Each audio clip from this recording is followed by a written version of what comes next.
how did you find Wicca? Well, I think first it's important to mention that the word Wicca is very multivalent, and it has a narrow and a broad sense, and it changes from different countries too. I think in this country it was used to sort of soften the blow of being called a witch for many years, and many people had never heard Wicca, but they had heard of witchcraft and they knew they didn't like it, especially if they were Christians. And so we've used it as a substitute. But originally, Wicca was the word for Alexandrian and Gardnerian traditions of witchcraft.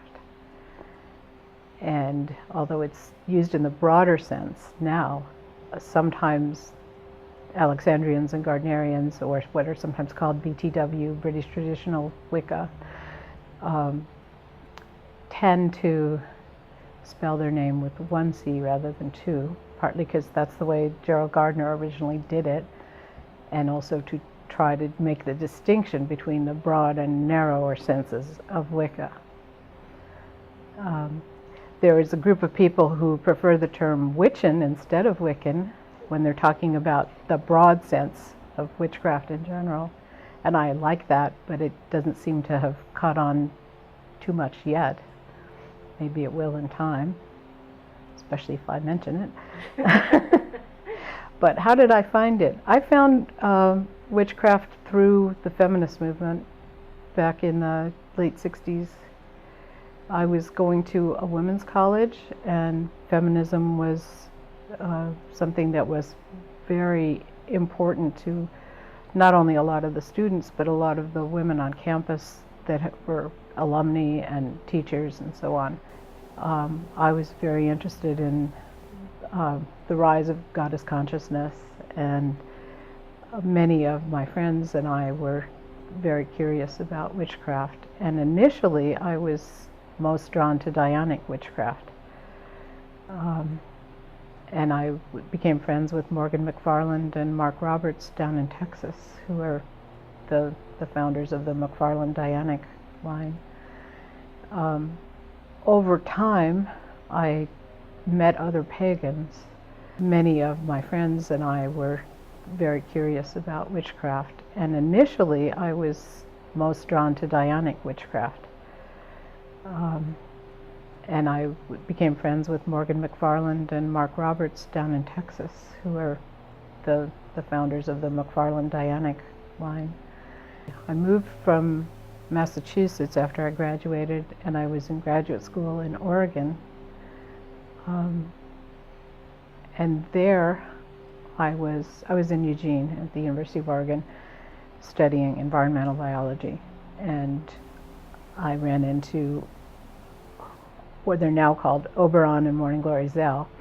At the time it was Tim and Morning Glory, and they had just crossed the country from St. Louis in their big red bus, the Scarlet Succubus, and wound up parking for about most of a year, or much of a year, in our driveway, and we ran in a little electric line out the bathroom window to their bus. And so they taught a class in the local community college on witchcraft, paganism, and occult religions that was really wonderful and gathered a lot of nice people, and we had kind of a proto-nest of the CAW there. But Morning Glory was always very drawn to witchcraft, and so she and I, indulged our interests. I learned a great deal from her. She's a good teacher. So I guess I was exposed to the wider pagan community first through them, and it was a wonderful one-on-one kind of teaching as well, which is, I think, the best. A lot of people nowadays learn largely through books rather than from people, and I think there's sometimes a limit of what you can say in a book just for liability reasons, or especially about things like sex and drugs and rock and roll. So let's see, after that, I think I had always been very interested in more traditional British witchcraft, and also Wicca, which was hard to find in those days. We knew there was a small beachhead of people, around Long Island with the Bucklands, but we did not realize that in the Central Valley of California there was somewhere, somehow, an English teacher had arrived and begun teaching people British Wicca. So Central Valley Wicca was to the south of us in Oregon, and I didn't meet them till many years later. But it took a long time, and I actually had to move to California after graduate school before I met Gardnerians. And then in the late 80s, I was involved with Coven Tobar Breed, which was now sort of the progenitor coven of the California line.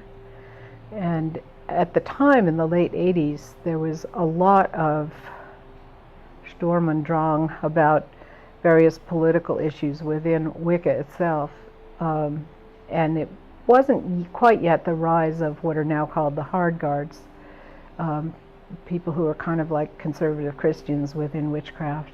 I know it's hard to believe, but they do exist.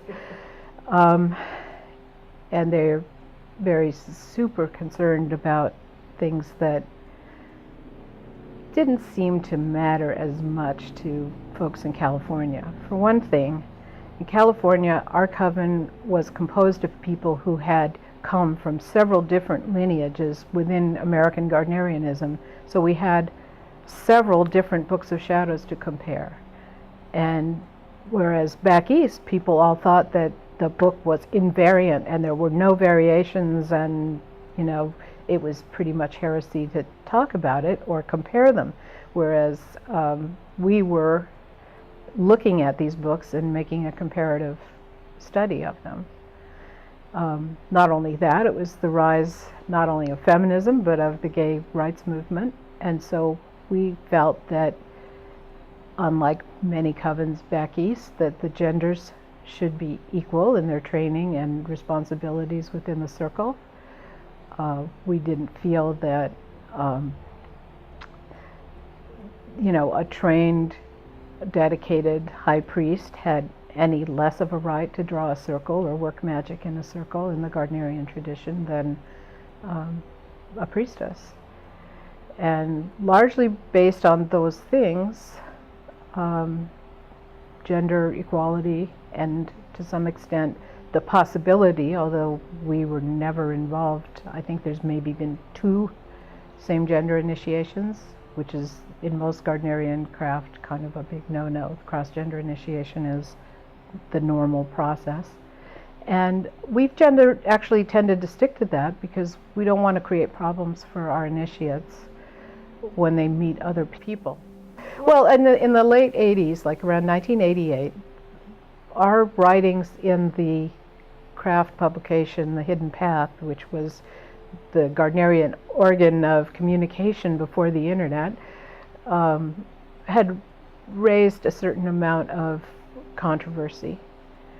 And so we decided that we would take a year and a day to meet on the solar Sabbats and discuss different points in the tradition, and we decided to go by the 3 degrees, first, second, third, and then create a document that would say how we felt about the different degrees, liturgy, gender rights, whatever, within the tradition. And so when it came out in '89, it was a very political document. It was widely misunderstood. We were widely misunderstood. And many of the so-called hard guards, who were very threatened, especially I think by the gay wing of the Gardnerian community, because we tend to see the Gardnerian community as one big family, and maybe you don't get along with everybody in your family. We would like to have our ideas given, fair hearing and understanding, and we don't care if you agree with us or not, but I think we are certainly of an asset to the community. In 2007, my husband Don Frew and I did kind of a complete review of all the Gardnerian material that we had and created a digital book of shadows. And we included, for the first time, material that we had brought back from British books, especially Doreen and Gerald's own books, to just kind of increase some of the history and lore. We were part of a group with some Central Valley Wicca friends of ours. This is the group in the Great Valley of California that had shortly after, or maybe even contingent with the Bucklands, brought Wicca to California. And they have a slightly different book from American Gardnerians, but it's obvious it has the same root source. Anyway, we formed a group with some members of the Central Valley Wicca called the Fieslers, where we would meet and discuss Gardnerian history based on our study of the documents that we have. And the name comes from a line in one of Gerald's books where he forgot to cross the T, so feast becomes Fiesel. And so when we get together, we not only feast, but we Fiesel and discuss history. And it's a great group of people. We formed a Gardnerian gathering that happens irregularly throughout the year. Usually there's one all-degree gathering and one elders gathering, and different people present topics of research, maybe do a ritual. We have a feast. We all get along here, even though many people come from many different lineages of Gardnerianism, because it seems to me that we're stronger when we're together. And, you know, you're free to disagree, but you're not free to attack people or exclude people. You know, at least well-meaning people of good ethical standards. So I think it needs to hold together and, you know, support each other and have a pluralistic understanding of what Wicca is. Not everybody trains the same or needs the same things in their religion, but I think the goddess is speaking to us all, and the earth needs our help, and we, you know, should pull together. And there's really no need for religious wars. I mean, it's just not a pagan kind of thing to do. I think lots of things. I think nowadays is a time of building pagan infrastructure. Don and I and several other elders in the community are working on the Addisonton Research Library to try to keep the pagan history protected. And we have a need of donations, both monetary, book, and we're also very interested if you have like a stash of old pagan newsletters. We would like to preserve our history. That's one thing that I think is very important. I think it's really important to have festivals and conventions like PantheaCon. And I think it's very important to maintain a pluralistic and, you know, basically well-meaning, open-hearted, inclusive atmosphere.